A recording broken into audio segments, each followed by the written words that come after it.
नमस्कार दोस्तों, स्वागत करती हूँ मैं अपनी YouTube चैनल गुड़िया हिंदी क्लासेस में। दोस्तों, लास्ट वीडियो में आपने चैप्टर 2 जो कि भारत का पुरातन विद्यापीठ है और डॉक्टर राजेंद्र प्रसाद द्वारा रचित है, आप सबों ने इस निबंध के बारे में जाना है। आज मैं उस पार्ट से रिलेटेड जितने भी MCQ क्वेश्चन बन सकते थे मैंने बना करके आप तक पहुंचाने का प्रयत्न कर रही हूँ। तो दोस्तों, अगर आप सबों को यह सारी जानकारी अच्छी लगेगी तो इस वीडियो को लाइक कीजिएगा और कमेंट के द्वारा हमें यह बताइएगा कि ये वीडियो कैसी लगी। और अगर किसी प्रकार की आप सबों को और भी चाहिए तो आप हमें कमेंट करके बताएं। चैनल को सब्सक्राइब करें। तो चलते हैं दोस्तों, इस बात को इस पार्ट से जितने भी क्वेश्चन है उसके बारे में जानते हैं। मेरा पहला क्वेश्चन है कि डॉक्टर राजेंद्र प्रसाद का जन्म कब हुआ था। तो यहाँ पे 3 दिसंबर 1884 को कब हुआ था? 3 दिसंबर 1884 को बिहार के सारण जिले में हुआ था। क्लियर? मेरा दूसरा क्वेश्चन है, उनके पिता का नाम क्या था?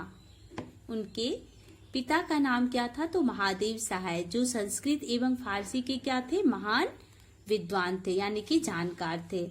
मेरा नेक्स्ट क्वेश्चन है, डॉक्टर राजेंद्र प्रसाद का निधन कब हुआ? तो 28 फरवरी 1963 को। आपको यह सब बात याद रखना है क्योंकि यह सब बहुत ही इम्पोर्टेंट क्वेश्चन होता है। नेक्स्ट क्वेश्चन है, भारत के पुरातन विद्यापीठ के लेखक कौन है? तो डॉक्टर राजेंद्र प्रसाद। भारत का पुरातन विद्या गद्य की कौन सी विधा है? तो यह निबंध है। आप सबों को मैं पहले ही बताई हूँ कि निबंध है। यह क्या है? भारत का पुरातन विद्यापीठ गद्य की कौन सी विधा है? तो निबंध है। नालंदा कहाँ के इतिहास की गौरव गाथा को समेटे हुए है? कहाँ की इतिहास की? भारत की। नालंदा किस प्रदेश के क्षेत्र में अवस्थित है?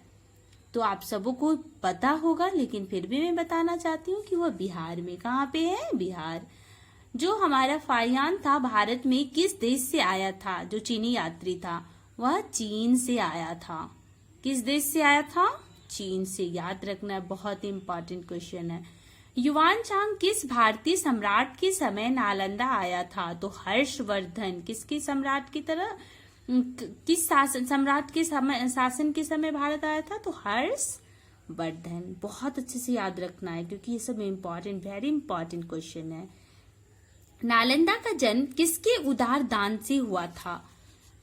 उदार दान का अर्थ होता है कि नालंदा का जन्म, जो नालंदा बहुत सारे जगहों में, क्षेत्रों में अवस्थित था, तो उसका जो हुआ था वहां के तत्कालीन जनता के उदार दान के कारण। वहां की क्या था? तत्कालीन जनता के उदार दान के कारण। नेक्स्ट क्वेश्चन है दोस्तों, युवान चांग ने कहा था यह देश जन्मभूमि है। किसका जन्मभूमि है? तो भगवान बुद्ध का। युवान चांग ने क्या कहा था? यह देश जन्मभूमि है। किसका? भगवान बुद्ध का।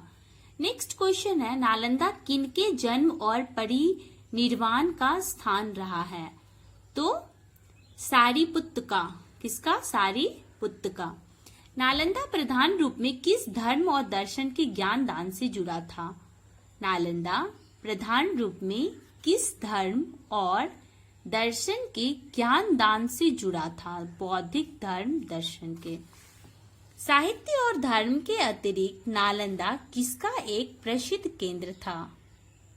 साहित्य और धर्म के अतिरिक्त नालंदा किसका एक प्रसिद्ध केंद्र था? किसका प्रसिद्ध केंद्र था? कला का। किसका था? कला का। दोस्तों, बहुत ही यह सब इम्पोर्टेंट क्वेश्चन है, आप सबों को याद रखना है, इसलिए मैंने पार्ट के बीच से यह सब क्वेश्चंस बनाया है। इसी में से कोई भी क्वेश्चंस आ सकते हैं, आपको ध्यानपूर्वक सुनना है और आपको यह सब याद रखना है कि जो भारत का पुरातन विद्यापीठ है उसके लेखक कौन है? तो डॉक्टर राजेंद्र प्रसाद। वो कहाँ के, वो उनका जन्म कहाँ हुआ था? तो बिहार में। बिहार में कहाँ? तो सारण जिला में।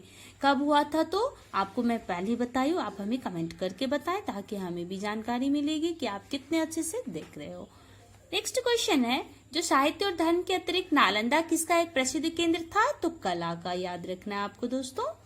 नालंदा ज्ञान के क्षेत्र में एशिया महाद्वीप में क्या था? नालंदा ज्ञान के क्षेत्र में एशिया महाद्वीप में क्या था? अद्वितीय था। क्या था? अद्वितीय था। तो दोस्तों, इस पार्ट में जितने भी क्वेश्चंस थे हमने आप सबों तक पहुंचाया है। इस पार्ट में जितने एमसीक्यू क्वेश्चंस था हमने आपको बता दिया है। इसके अतिरिक्त भी आपको अगर क्वेश्चंस और चाहिए था तो जैसे कि उन्होंने कब, जो 10th बोर्ड होते हैं, उन्होंने कब मैट्रिकुलेशन परीक्षा में प्रथम आए थे, तो वो डेट क्या है आपको ये याद, आप अंडरलाइन कर सकते हैं। यह सब डेट इंपॉर्टेंट पूछे नहीं जाते हैं, लेकिन हो सकता है बाय चांस अगर कभी पूछा जाए तो आप यह सब डेट भी याद कर ले, नोट डाउन कर ले। यहाँ पे मैं फोटो की क्लिक आपको दे रही हूँ। आप यह सब बुक में, जैसे उन्होंने बिहार टाइम्स के संपादक रहे थे, तो और भी कुछ जो जिनका स्थापना किया था, बिहार स्टूडेंट कॉन्फ्रेंस की स्थापना की, तो उनका डेट भी याद रखना है। तो किसके साथ में जुड़ करके, तो आपको यह सब बुक से आपको मिल जाएगी। और मैं कोशिश की हूँ कि आपको इस पार्ट से रिलेटेड सारे एमसीक्यू क्वेश्चंस जो भी बने थे मैंने आपको बताया है। तो दोस्तों मैं चाहती हूँ कि आप सब हमें कमेंट करके बताएं कि आपको और कितनी जानकारी चाहिए हर पार्ट से। मैं बनाऊंगी, आप मुझे कमेंट करके पूछो। और हमारे चैनल को सब्सक्राइब कर लो और हर वीडियो आप तक सबसे पहले पहुंचे, इससे आपको सब्सक्राइब करने से लाभ मिलेगी। तो दोस्तों मैं चाहती हूँ कि आपकी नॉलेज अच्छे हो जाए और इस बार जो री एग्जाम होने वाली है उसमें आप अच्छा अंक ला पाओ। तो मिलते हैं दोस्तों नेक्स्ट वीडियो में, तब तक के लिए नमस्कार।